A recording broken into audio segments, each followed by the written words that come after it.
اربوں روپے کی درآمدی گندم خراب، عدم فروخت کا انکشاف۔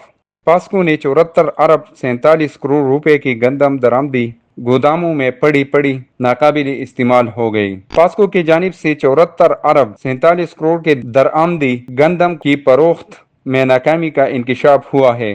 میڈیا رپورٹ کے مطابق آڈیٹر جنرل آف پاکستان نے آڈٹ رپورٹ 2024-25 میں نشاندہی کی ہے کہ اربوں روپے کی درآمدی گندم خراب ہونے کے باعث فروخت نہیں ہوئی۔ آڈیٹر جنرل کی رپورٹ میں پاسکو کی ناکامی کی نشاندہی کرتے ہوئے بتایا گیا کہ پاسکو 74 ارب 47 کروڑ روپے کی مالیت کی درآمدی گندم فروخت کرنے میں ناکام رہا۔